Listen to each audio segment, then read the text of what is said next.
you all hear me talk about this all the time, P&L fluency. And so it's I don't know if it's a discipline, it's a tactic, but it's something that I've been doing more this year than any year previously, which is really diving deep on the P&L and then modeling cash flows much more frequently to really understand the inflows and outflows of the business. So for through the first half of the year, we were doing a 13-week weekly cash flow forecast, where we were, again, just trying to make sure we understood, how does the business work? How do the inflows work? How do the outflows work? And checking that every single week. Now we've moved to monthly, but I found it to be just incredibly, I mean, obviously everybody should have a cash flow forecast, but I don't know if everybody's updating the model every single month or every single week.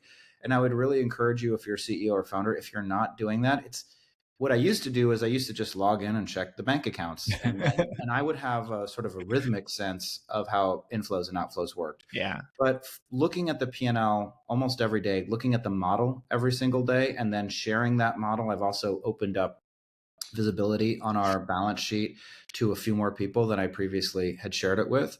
And so me, Carly Palace, Chief of Staff, and Kwabena Sayadu, our Head of Finance, we look at the model very, very, very often, multiple times a week.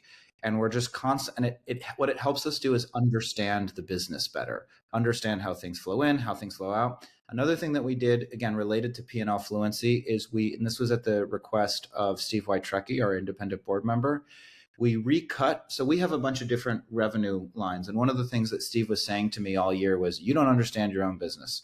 And it was the greatest moment of the year recently when he said, I think you finally are beginning to understand your own business. Because this man does not give compliments. And so we recut the P&L by product line. That's another thing that we did. And again, the theme is P&L fluency. So what does that mean? That means that we sell sponsorships, we sell tickets to events, we sell memberships, and we also sell corporate memberships.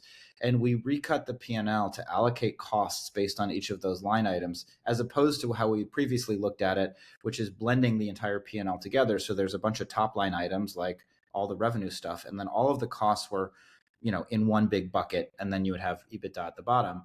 And instead, we looked at it, what is our events business? Is our events business profitable on a standalone basis with all headcount fully allocated? Is our membership business, stripping out events, stripping out learning programs, is it standalone profitable?